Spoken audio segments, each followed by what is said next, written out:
is the place where real dialogue matters. Make some noise for that sound, man. It is time to take flight with Audio Airstrike. What's up, everybody? This is Audio Airstrike, and I'm Everett Hall-McNeill. This is episode 130. Now, I have a special guest with me at this time. He is a dance choreographer, motivational speaker, and just an overall good person. Ladies and gentlemen, Neal Carter is with us. Man, thank you for stopping by. Thank you for being a guest, man. We definitely appreciate it. It's my pleasure. It's my pleasure, brother. Good to be with you. Yeah, absolutely. He started his own dance brand in terms of Neal Carter and doing choreography with some of the dancers in the local area. He also has a other dance team that he works with two of his brothers with Three Kings. So definitely when you guys get a chance, check that out. I wanted to. This episode is not going to be like the last one. This is going to be a very serious episode. Because it is something that is near and dear to me and Neal, and that is the fact that when it comes to being an African American male in this country, there are certain things that you do have to pay attention to. There are certain things that we have to keep guarded. There are certain things that we have to be very vigilant of. And one of those things is racism. And when we talk about that, when we're dealing with that, the one thing about this platform is that we have not shied away from that ever. Any episode, no matter who's on, we have always spoken up on behalf of those that cannot speak up for themselves. And this episode and what has happened within the past 24 hours will be a testament to that. Now, I'm going to read this so everybody has all the accurate information. This is based off of WJCL.com. And I will read the following. On May 7th, 2020, the GBI arrested Gregory McMichael, age 64, and Travis McMichael, age 34, for the death of Ahmund Arbery. Ahmund Arbery. They were both charged with murder and aggravated assault. The McDaniels were taken into custody and will be booked into the Glenn County Jail. Before that, it was on February 23rd, 2020. Ahmund Arbery was in the Stilta Shores neighborhood in Brunswick, Georgia. Both Gregory and Travis McMichael. Okay. Is it McMichael? It's McMichael. When both Gregory and Travis McMichael confronted Arbery with two firearms during the encounter. Travis McMichael shot and killed Arbery. The case is being investigated in partnership with District Attorney The case is being investigated in partnership with District Attorney Tom Durden. On May 5th, 2020, District Attorney Durden formally requested the GBI investigate. I'll read that over. District Attorney Durden formally requested for the GBI to investigate the death of Ahmund Arbery. The Kingsland office initiated investigation on May 6th, 2020. On April 29th, 2020, the Glenn County Police Department requested that the GBI investigate allegations of threats against the GCPD and individuals involved in the active investigation. On the morning of May 5th, 2020, the GCPD requested the GBI investigate the public release of the video related to Arbery's death. These investigations are ongoing. If anyone has information related to these cases, please contact the GBI at 1-800-597-TIPS. So I'm going to just put my initial thoughts out there. For one, I'm happy that they arrested those two demonic cowards. Because that's what they are. Let's call it for what it is, a bunch of cowards. Anytime that you kill an innocent, unarmed man, simply because he looks suspicious to you when it's really your racism showing. It is deplorable. It's not how human beings should act. It's dead wrong. As an African American, I am sick and tired of being one of the nicest people. And Neal, you're that way too. I'm sick and tired of being labeled automatically as a threat when I know I haven't done anything wrong. I should be able to walk freely. I should be able to have a nice jog around my neighborhood. I should feel safe and secure, considering I'm an American and I pay taxes too. So when these things keep happening, and in the past, I've had people come up to me and be like, well, that has nothing to do with you. Why are you so upset? Let's keep it all the way a buck. This could happen to Neal. This could happen to me. This can happen to any African-American male walking, no matter where they're at. When we step in a room, there are things that we have to worry about that most people don't. That's a fact. Mm-hmm. We can't even wear black. We can't even wear the color black without wondering, is somebody going to think I'm suspicious, or is somebody going to think I'm dangerous just because I have a certain color garment on? Mm-hmm.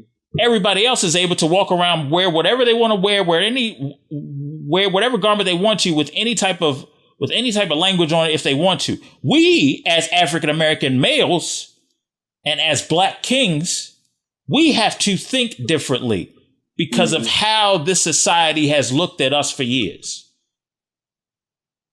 Just because there's a pandemic that is going on, just because people are staying at home and we know some stuff is being listed from a certain phase, that does not stop somebody from acting in racist, demonic behavior, because that's exactly what it is. I'm happy these guys are arrested. I'm hoping that we do get a conviction and these guys get indicted on these charges. Yeah. And I want to say that I'm proud. I'm proud of everybody that lifted up their voice, that shared the pictures, that shared the photos, that shared the hashtags, that spoke out, that made the phone calls. I'm proud that we got this together because I did not want to see another black man not get justice. I don't want to see another family that is African American. And don't get it twisted. If this was the reverse, I'd be just as appalled. But this is not the case. So don't play that game with me. And a side note, anybody who sits over there and tries to be nitpicky about certain things, lose my number, never talk to me again. Because this is not the time for that. We've seen too many people past last decade lose their life and people showing their true colors being skeptical of what's right in front of them. News flash. They look at us as niggers, not men. That's what they look at us as. I'm being harsh for a reason. Because some people can go into certain markets and certain places, not have to worry about being looked and judged a certain way. We do. Yeah. That's how we're looked at. When it comes to certain people that decides I'm going to be divisive and racist today. We're not standing for it. We're not going to stand for this no more. We are going to be looking at laws very carefully. We are going to be looking at gun laws very carefully. We're going to be looking at every fabric of this society on a more careful basis. This generation coming up is not putting up with that. And this is a sign of a changing of the times. We are not having no more Trayvon Martins. We are tired of it. Yeah. Point blank, period. We are tired of it. Yeah. I'm tired of seeing the pain on my brother's face as I look through him via screen and the built up frustration that me and him have had every time a hashtag is dropped, every time that somebody says Black Lives Matter and some idiot goes on a rebuttal, like as if we're trying to turn the narrative.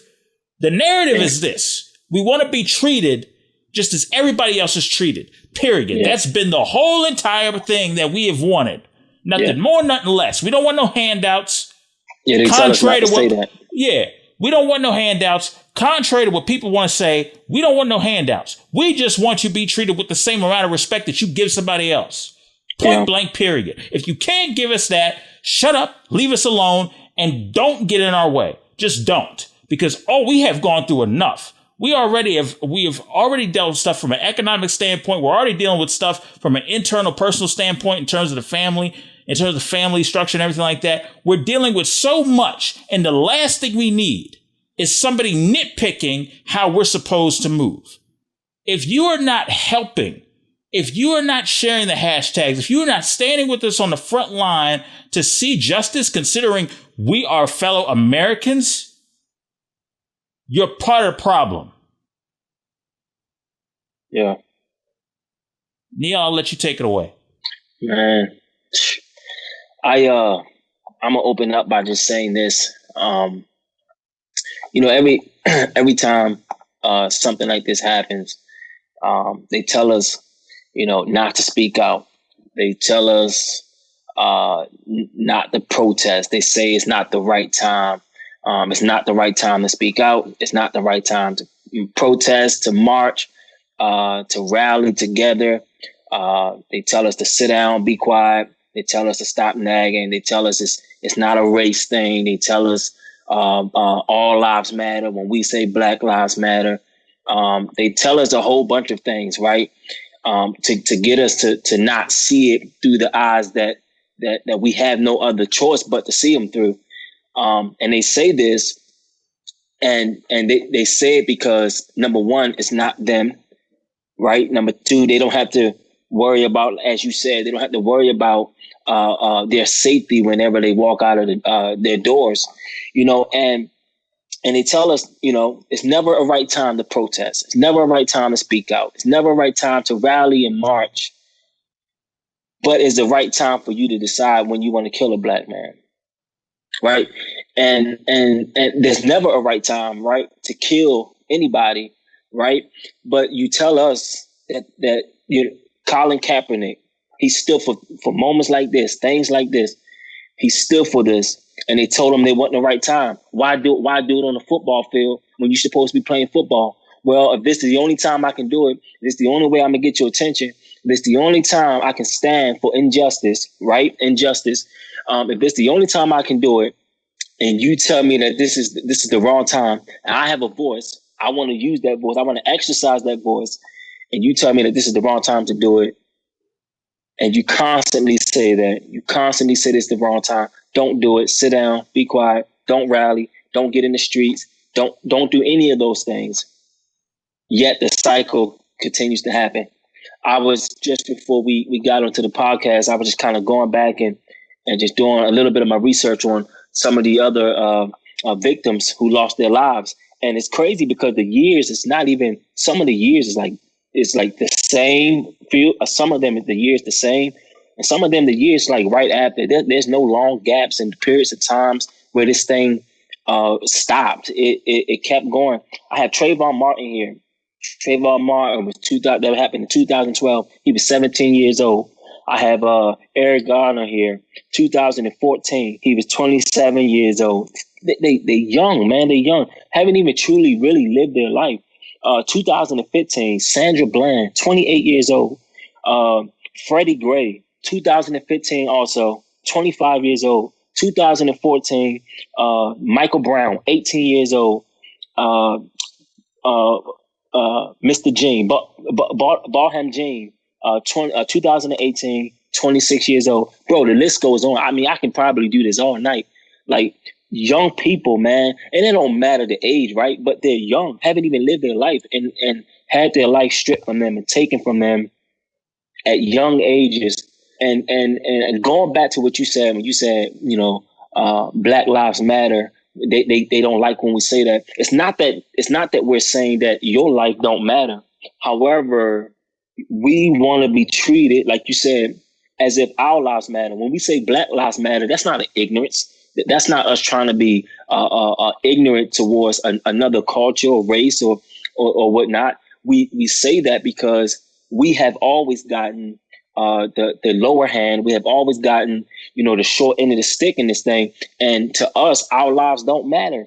To you, and until our lives matter to you, then maybe we'll stop saying Black Lives Matter.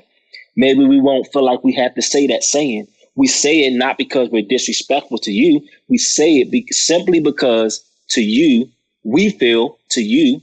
Matter of fact, we don't feel. Obviously, the proof is in the pudding. Obviously, our lives don't matter to you. Otherwise, you would stop killing us because of the color of our skin. And then they constantly hit us with, oh, but black on black crime needs to stop. You're absolutely right. Black on black crime needs to stop. However, we can't get that confused. It's one thing when you put yourself in an environment and you live a street life, right, that comes with violence, right? But there's a whole nother thing when you are losing your life simply because you was born Black. That's totally different.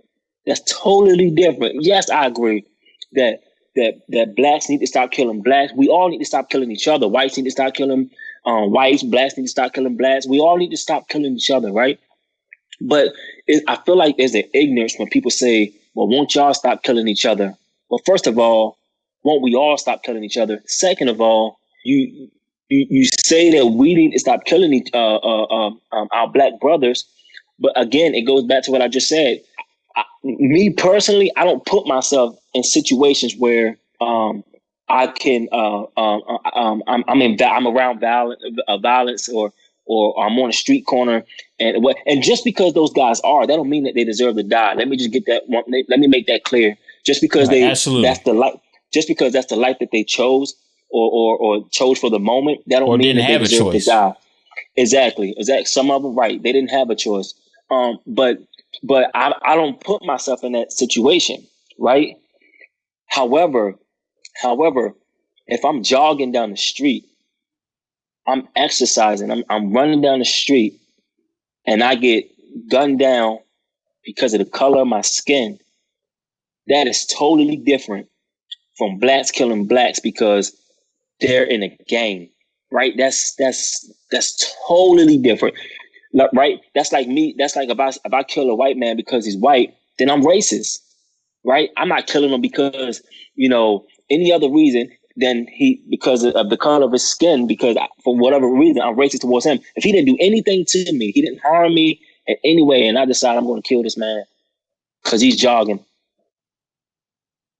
That's beyond me. And then you have people, they try to justify this. People try to justify why we feel, why this young man was killed. Trayvon Martin was killed because he was wearing a hoodie. He looked suspicious. He looked suspicious because he had his hoodie up, walking from the store with a pack of Skittles and I believe a sweet tea, the tea in his hand, and he was gunned down and was killed. Eric Garner, he was killed for selling cigarettes. He was selling cigarettes, so he deserved to die. Sandra Bland, I believe she was driving to work, had a busted tail light, supposed to have gotten pulled over because of the busted tail light, but ended up losing her life. So when you put all this together, it blows my mind that we can't, I think to myself, man, sometimes my fear is, am I going to be the next one? Like, I shouldn't have to feel that way because of the color of my skin. I shouldn't have to feel like, am I going to be next? Right? Like, these people are dying for stupid reasons, and none of them are armed. All of these people is unarmed. No one's armed, but they're dying. They're dying. So you mean to tell me I deserve to die because I decided to stand on the street and sell cigarettes? I deserve to die because I got a busted tail light, right? Young, these babies, man. And they're losing their life because of the color of their skin. I heard once in a movie, I went to go see that movie, I believe Just Mercy. It featured Jamie Foxx, Michael B. Jordan. It was a movie that was based on a true story, and he quoted something in there. Something was quoted in that movie, and it went like this. He said, if I believe this, don't quote me, but I believe this is the way he said it. But this is the ballpark of what he was saying. He said, if I am going to if I'm getting arrested, right, for something I didn't do, he said then that means I was guilty at birth. I was guilty the moment I came out of my mom's womb. I was guilty because of the color of my skin, right? So I'm being accused of something that I didn't do, right? Which to me makes me feel like I never had a chance, man. I never had a fighting chance because as long as I'm black, I'm guilty. I'm guilty, and it sucks, man, and it sucks that we have to live in this. It's ridiculous that at any given time, any young black man or woman, like Sandra Bland, that was a woman, man. That was a woman, And I remember seeing that disturbing video where she was, handled by a male police officer. It wasn't even a female police officer on the scene. It was a male police officer, and he handled her as if she was a dog, like she was nothing. And then, not to mention, they dragged her body, and I believe there's still things about that story that hadn't even gotten discovered yet. And it's just sad, man. It's ridiculous that we feel like we can't walk out of our doors because if we do, then we're going to die, not because we do anything wrong, but because of the color of our skin. It's just ridiculous, man, and it breaks my heart for this young man, And to me, I mean, and a lot of people may argue this and say, Neal, don't sit there and be, don't sit there and be a petty person for thinking of it this way. But I be happy that they're arrested, right? They was charged, and the way I see it is they charged them because they knew the outcome. They knew what was going to take place had they not gotten a hold of these guys now. They knew that it would have gotten crazy because people, despite the pandemic, people already started to march. People already started to rally. And I believe that the pandemic is what made them say, let's go get these guys. We need to arrest these guys because if we don't, we'll have a lot of people in the streets.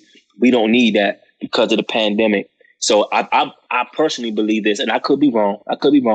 But this is just where I'm going with it. This is what my gut is telling me. I believe that the pandemic is what made them say, let's go get these guys. There's a few reasons, right? But I believe the pandemic is the main reason. I believe they didn't want the backlash of what was going to take place had these guys not gone into custody. But I believe that the pandemic had a lot to do with why they decided to go, arrest these guys, charge these guys. Because if this happened back in February, but as you saw, people started to rally, and I believe that it was the pandemic they actually said that the pandemic was what delayed them going forward with the trial or the case or whatnot.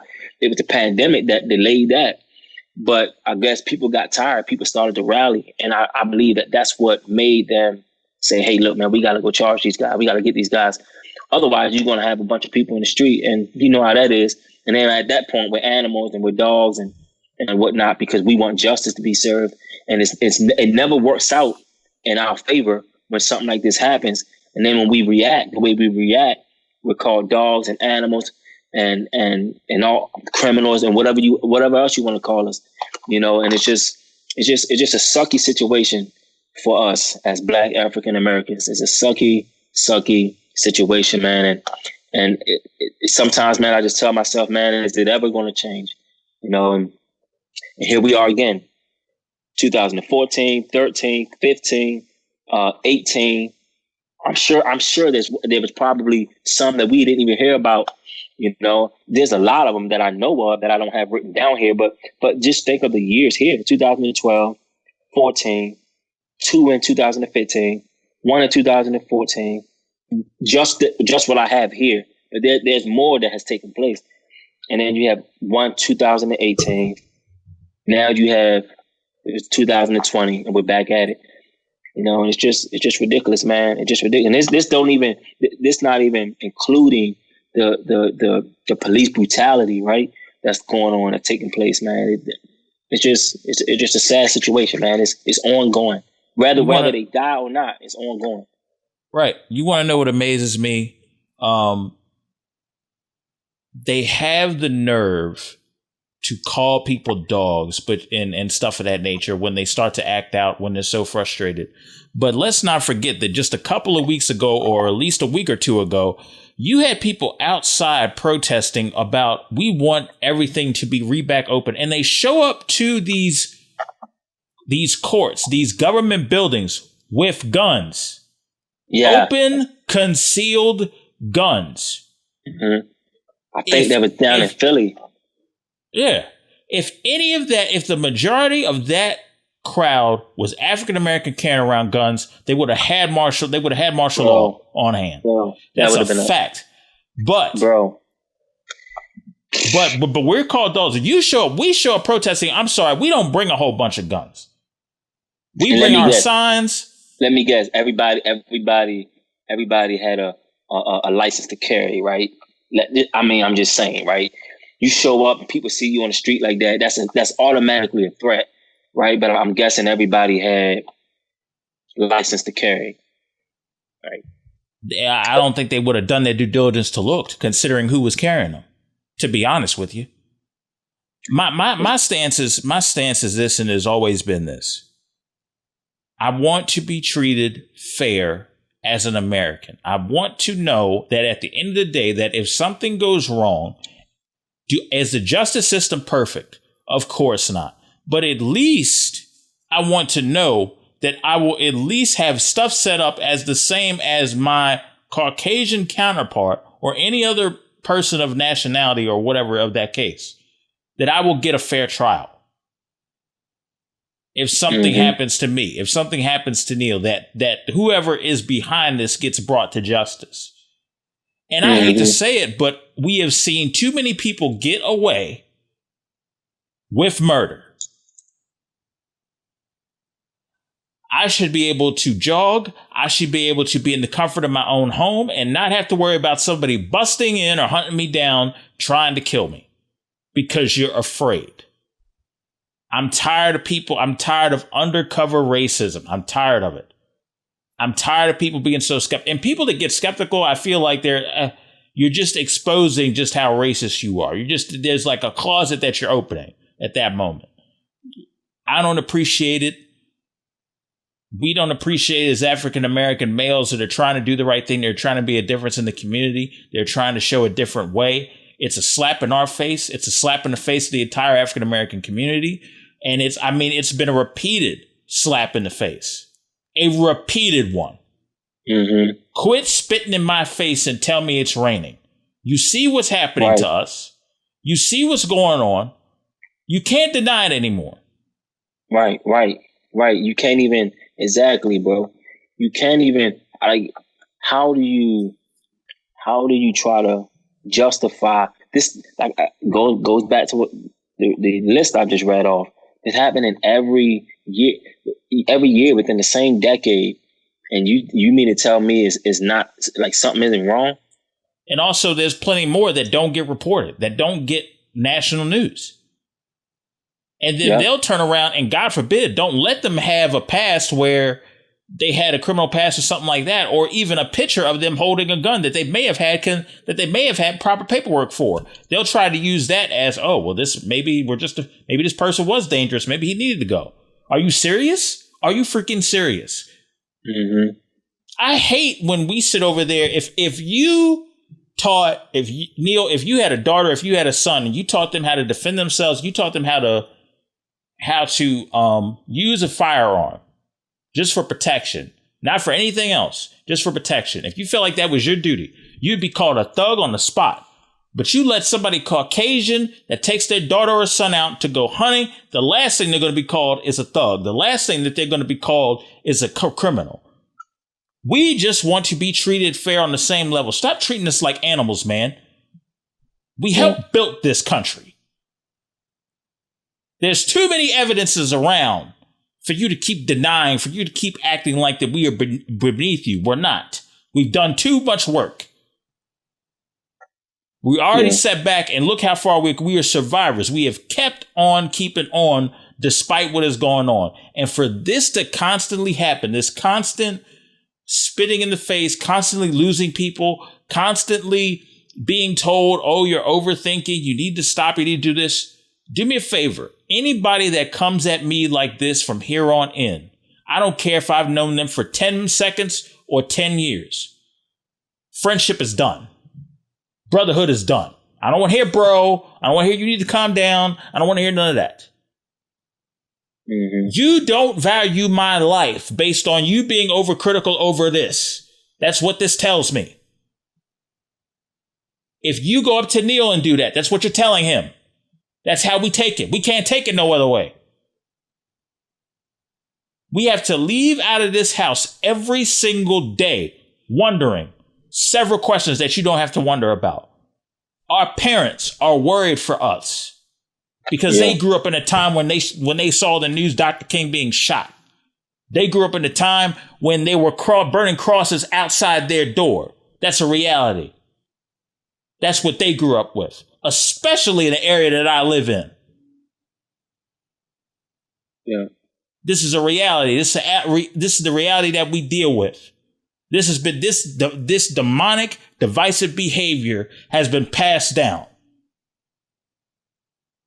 Yeah.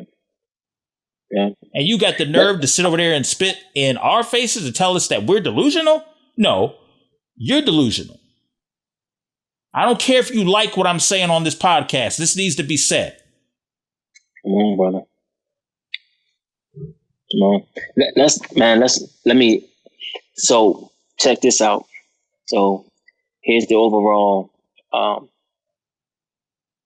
just going to break down what I believe in my research and watching the video.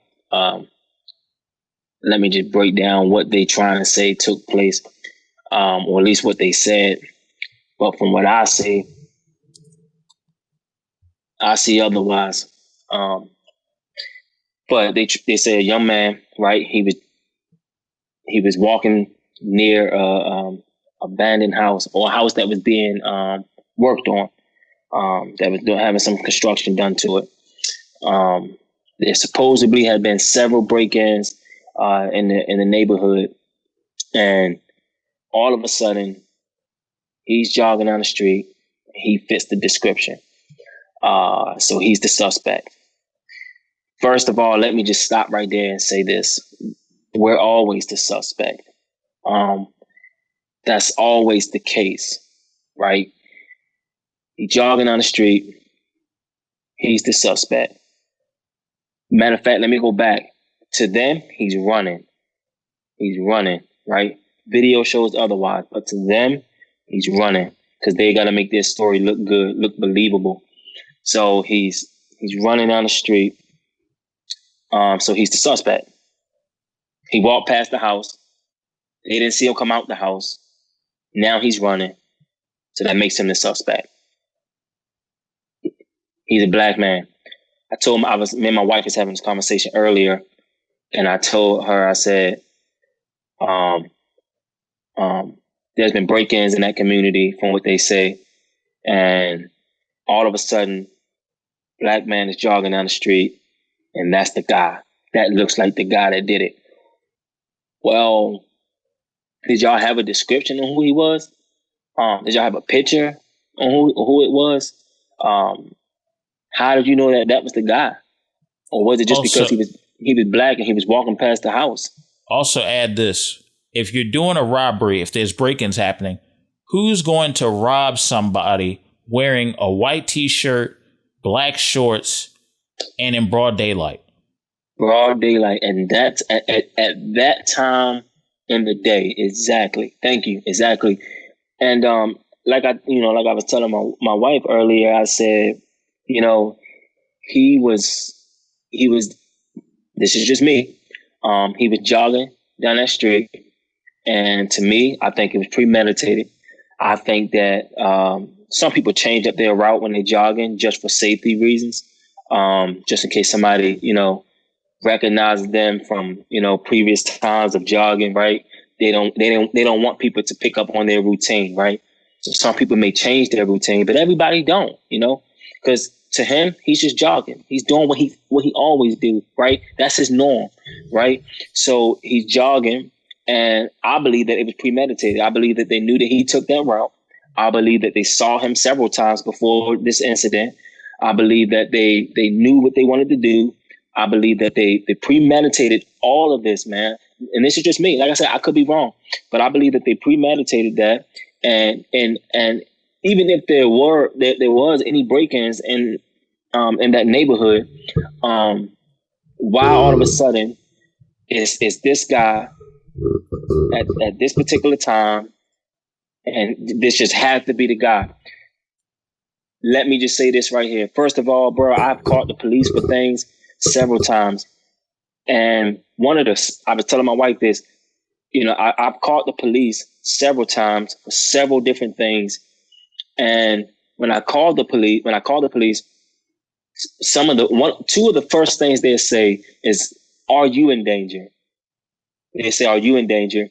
And then sometimes depending on, how they go about asking these questions, but most of the time, a lot of the time, it's the same type of questions. And then they would say something to the nature of, "Are you next to the crime scene, or are you next to the scene, or whatnot?"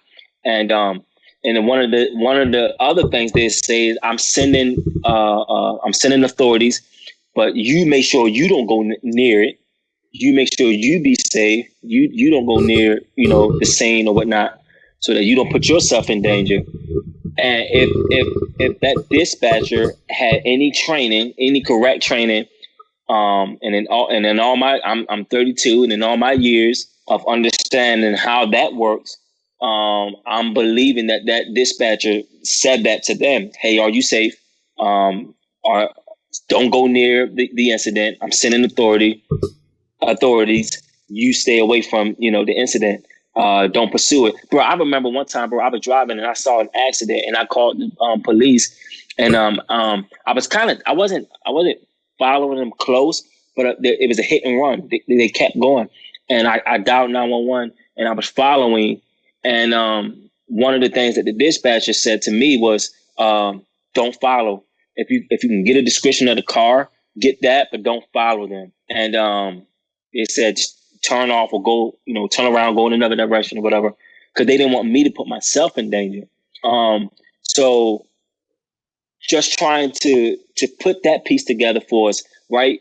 They never were supposed to pursue him. There was no reason. If you called the police for this, first of all, he didn't even break in your house. He didn't break in your house. You don't even know if he broke in any of the houses. Yet you're going to call the police and then do their job. You pursued him, right? You did the police job by pursuing him, and then you approached him. All of that is wrong. None of that in any way. And the father was a police officer. The father used to be, a police officer. So in all your years of training, you knew this. This is something that you knew. And yet folks would tell us that this ain't a racist situation. This wasn't a hate crime. You do the police job for them. You pursue this young black man because you think that he's the suspect who broke into these homes that you're claiming was broken into, and you pursue him, and then you approach him. It even stated that he tried to avoid their vehicle 3 times, if I'm not mistaken. But he tried to avoid the vehicle 3 times before everything, really occurred in terms of them, getting out the car and he was aware he started to be followed. Yeah, he was aware of that. So I mean, think about it. And then they tried to say he tried to attack them. Well, you following me, and I know that you're following me. I try to avoid you 3 times. If you ain't leaving and I'm trying to avoid you, at some point I got to protect myself. At this point, and I don't even think that he attacked them. I believe he kept doing what he was doing, and then they approached him on foot out of their car. But that's neither here or there at this point. But what I believe is if you're following me and I'm trying to avoid you, then I obviously have a problem on my hands, and I need to protect myself before I get myself hurt, right? Because at that point, you're in the car. I'm running, right? I can't really get away from you the way I want to because you have the upper hand because you have a vehicle and I'm on foot. Unless I had a head start or something. But that wasn't the case. And then they said he was running, he was jogging. If you watch that video, you clearly can see that this young man is at a jogging pace.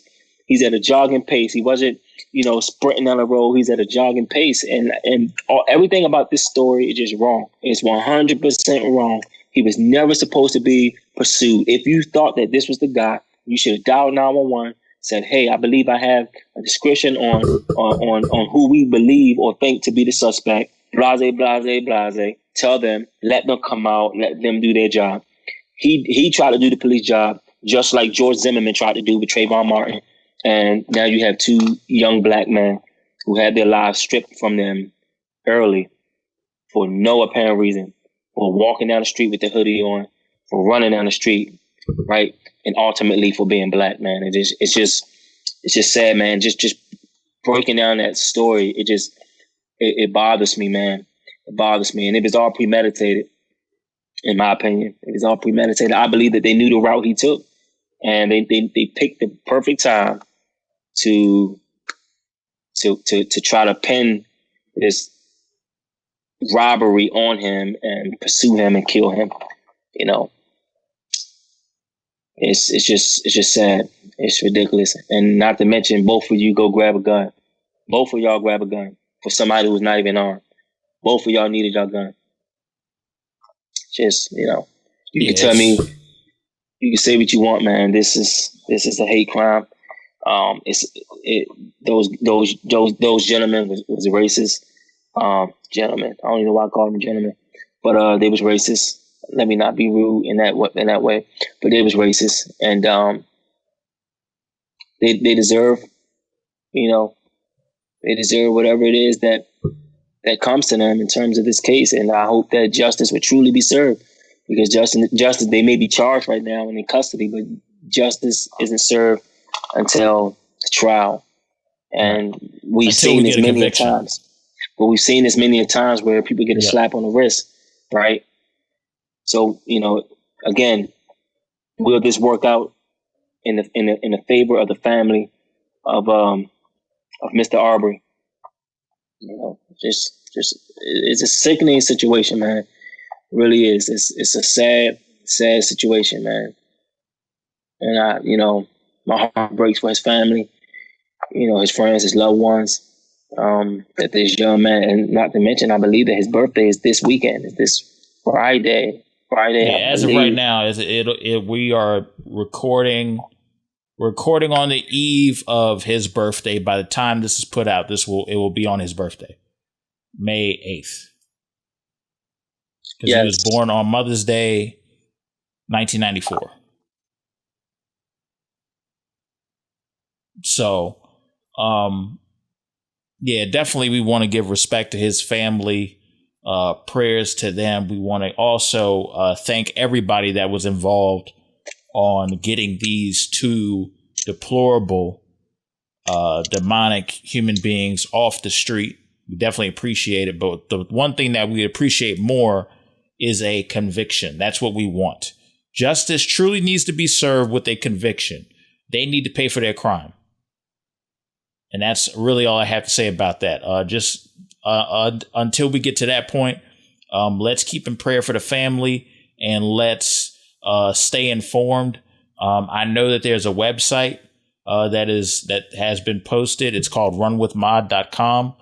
runwiththemod.com or runwithmod.com. I will put the link of that in the description of this video, and also the audio version of this podcast. I will put the link to that so we can stay updated on this particular incident.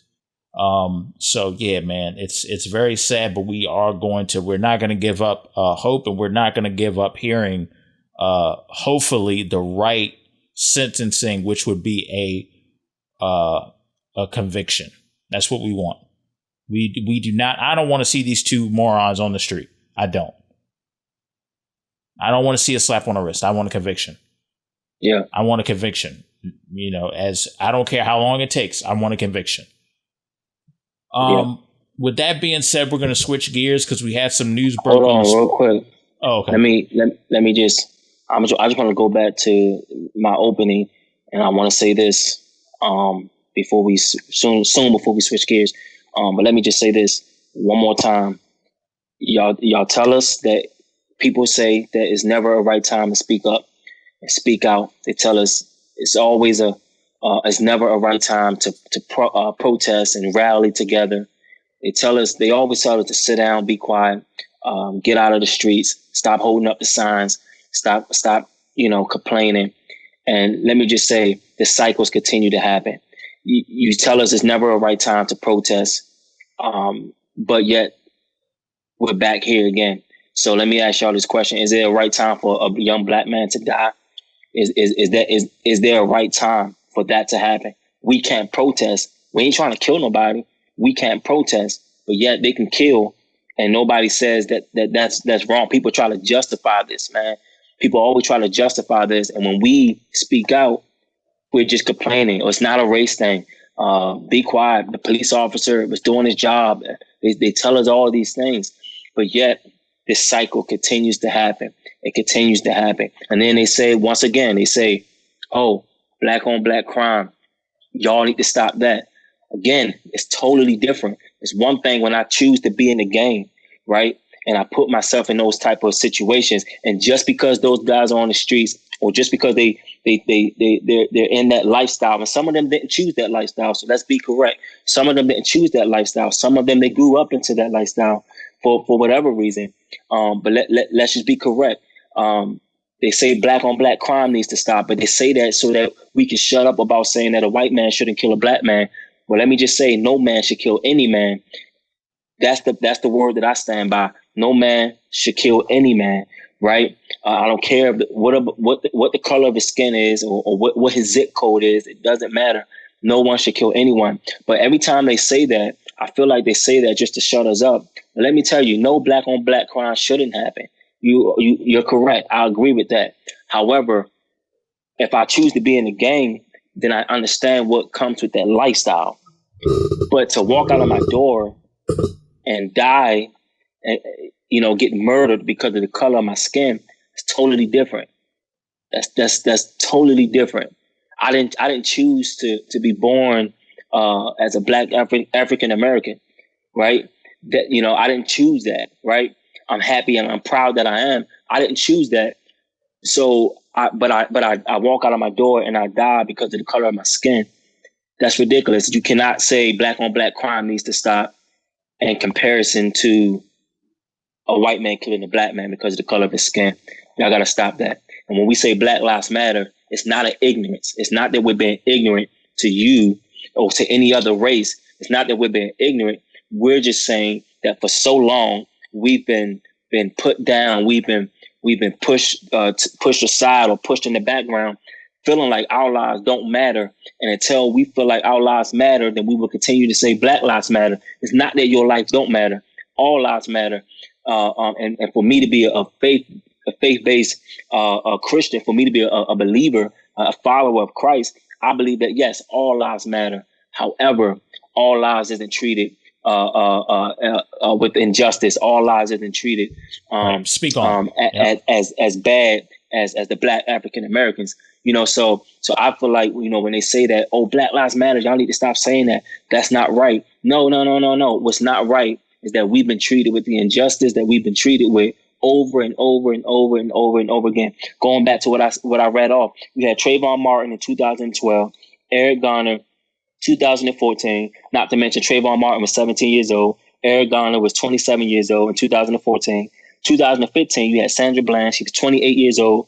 Don't forget about Freddie Gray. 2015, you had Freddie Gray. He was 25 years old. 2014, you had an 18-year-old Michael Brown.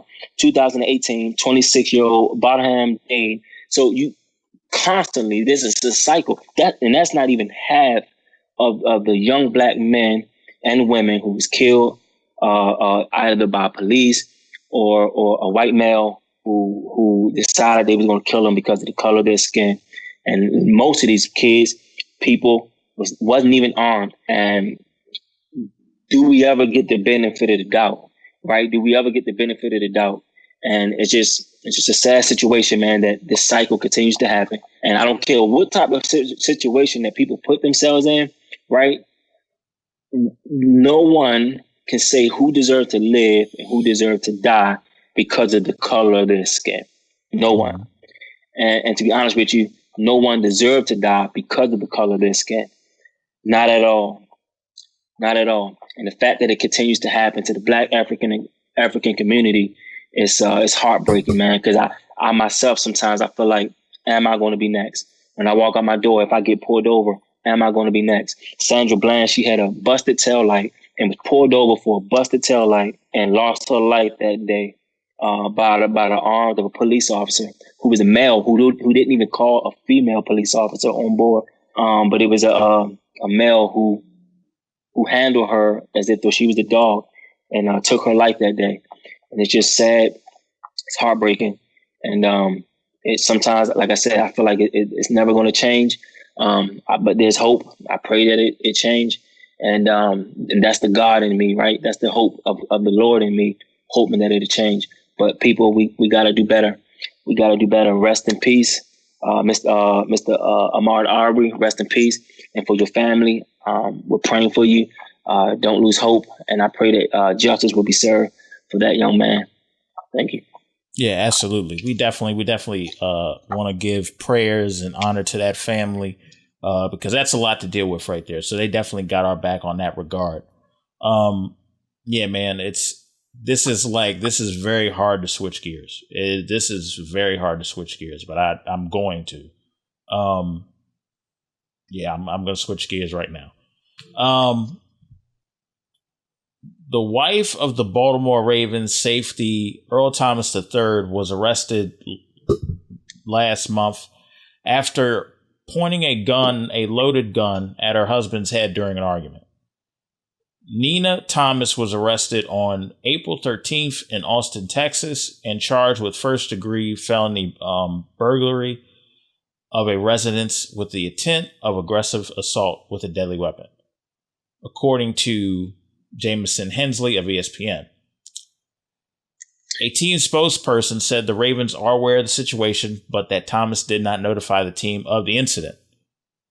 Earl Thomas was not arrested, and an attorney representing Nina Thomas said Thursday that she was wrongfully arrested.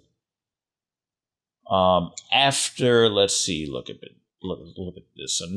Here's another detail. Nina Thomas told police that she used Snapchat to track Earl to the rental home, brought two other women with her, and found her husband and his brother in separate bedrooms with two other women. According to she found him with two other women? Yeah, and his brother. Yeah. Oh, all in the house? All in the house. So two separate bedrooms. Okay. Because I'm just to be clear, I just heard, I mean, I'm working so much these days, so I'm kind of out of the loop on that. I just heard that today. That was shared with me today. So I didn't even know that this was taking place, bro. Yeah, it was crazy. Yeah, it was crazy. So when did this happen? I think the incident happened April 13th. She was arrested on April 13th in Austin, Texas. And basically what it looks like to me is, and first off, I want to say I'm praying that everybody's all right in this incident. And I'm praying this all works out, but there's some other details. So do we know how, do we know how it got out? Like, how did he call the police? Who called, like, the brother, the girlfriend? How did all this happen? Like, how did it get out? I don't know.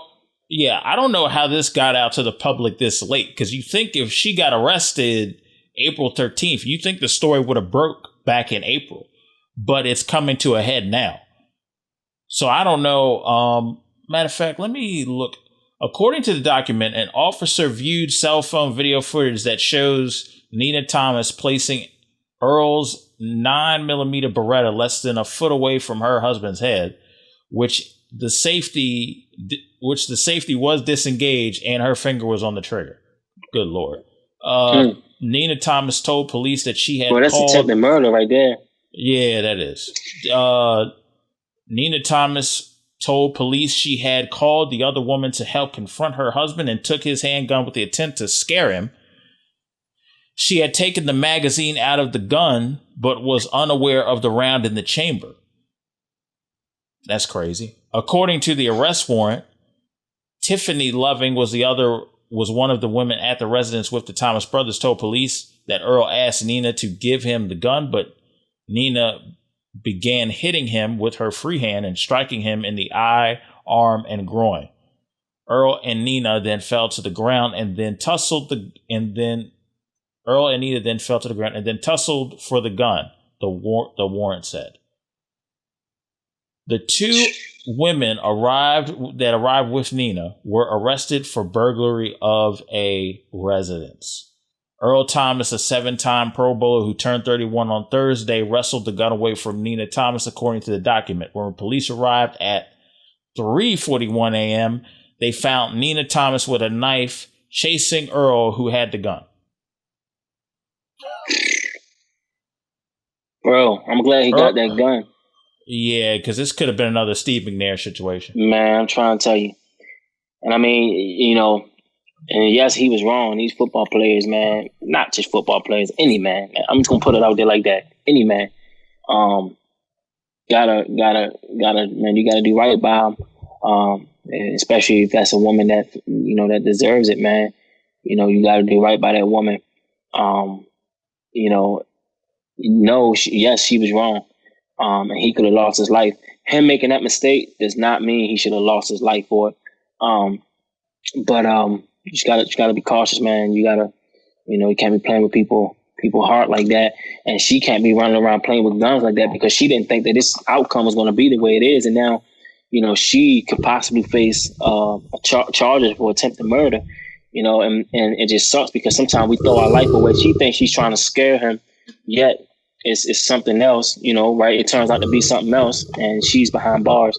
And she didn't think she was going to go to jail that day. She had a plan in mind, but that plan took a different turn. And, that sucks for them. Hopefully, if it, I have hope that anything can be worked out. And if it's worked out, I hope he don't tell her where he put his guns. Just won't put it like that. Because you don't want to have a round two. Because round two, you might not make it out.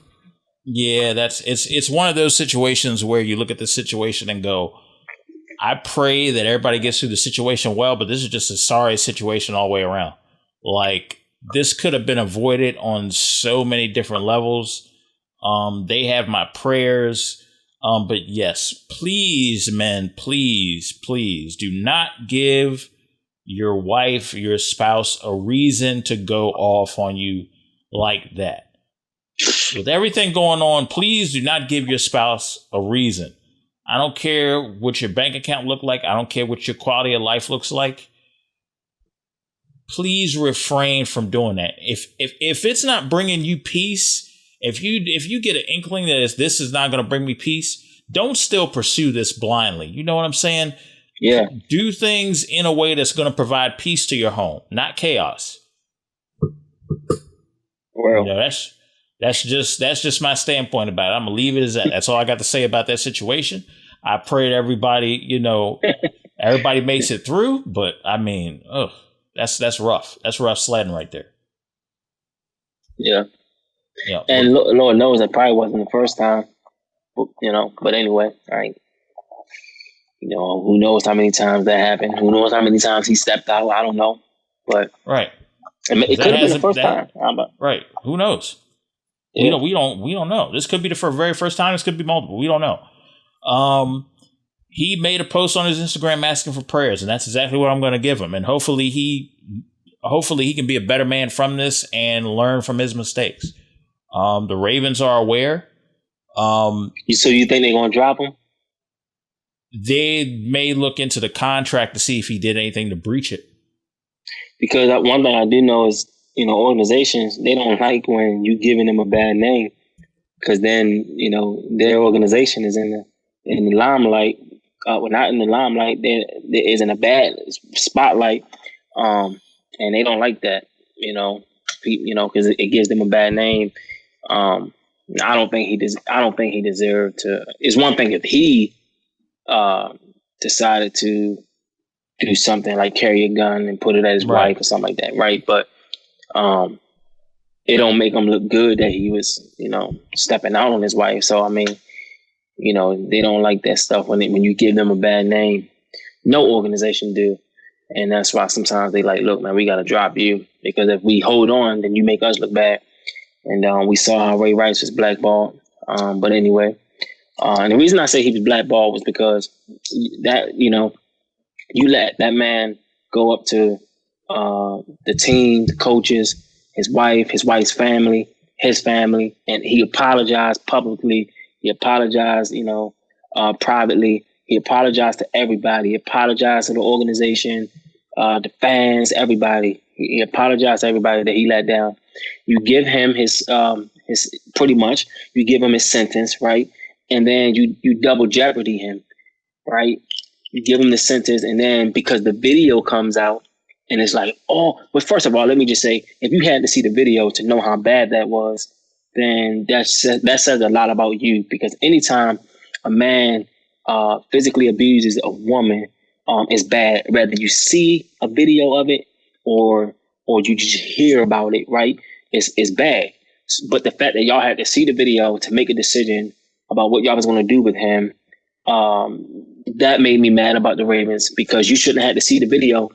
For me, it would have made more sense if you would have just said, you know what, we gotta drop you, because that's just something that our organization won't stand by and won't agree with, right? It would have been better if you did it that way, but y'all gave him a sentence, let the video come out. Now the video is circulating throughout, social media. Everybody's seeing it. So now we gotta let you go, because if we keep you after seeing that video, then we look bad. And that I didn't like. That I thought was I thought the way that they handled that was wrong.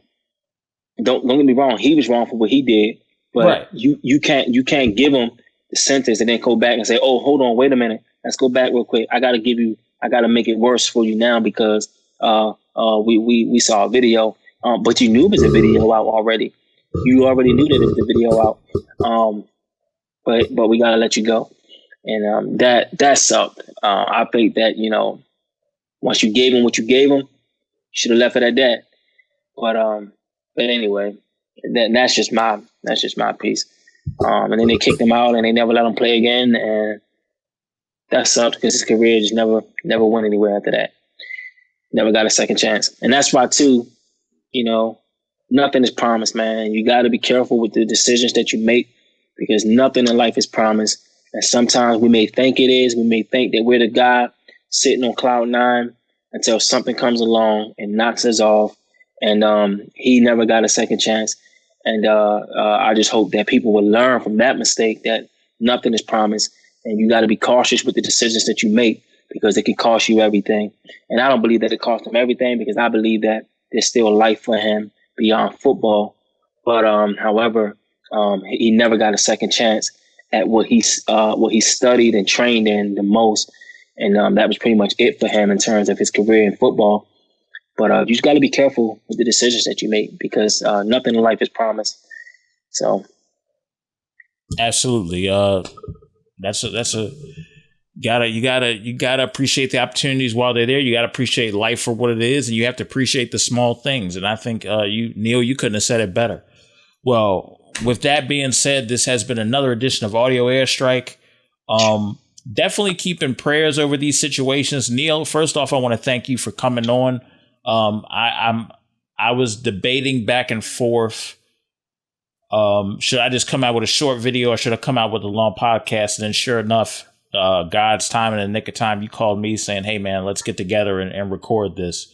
So, I definitely appreciate you, for standing with me, as fellow creators, fellow African-American males, and just,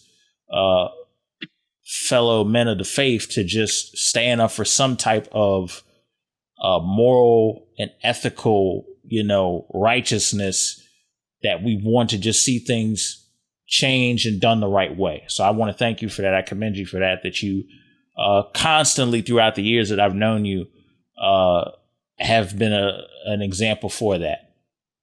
So I just want to, first off, my hat's off to you for keeping that up. For sure, bro. Thanks for having me, man. I appreciate you, man. It's always a pleasure to come through and chop it up and be able to be ourselves and be real and explain the topics of our society and what we're facing. But thank you for having me, man. I wouldn't have had it any other way. Keep doing what you're doing and trying to shine light on these situations. And hopefully it reaches someone and gives someone hope. And, hopefully it reaches the family and they know that we're praying for them and stuff, But thank you for this platform. Totally appreciate it, bro. Yeah, absolutely. Make sure also, I want to say this, make sure you follow us. For those of you who are listening to this on SoundCloud and iTunes, we appreciate you for listening, but also follow us on our YouTube page as well. We share shorter video content on our Instagram. We share more longer discussions on our YouTube page. So make sure that you check us out on YouTube as well. And speaking of YouTube, Neal, me and you have a project that's coming out that's actually out right now. So you can give more information about that. Man, so tomorrow we're dropping technically it's today. Technically. It's today. That's right. Today we're dropping my first YouTube video. It's dropping, and I'm so excited. And I'm always trying to, give people some fun content to just go and enjoy and watch.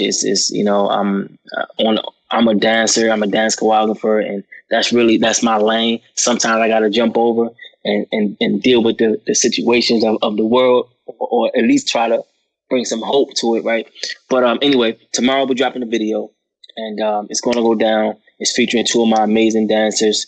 I can't wait to see it. Y'all please tune in. Well, I saw it already, but I can't wait for y'all to see it. So please tune in and be on the lookout because it's going down tomorrow, Friday. First YouTube video. Dun, dun, dun. I love it.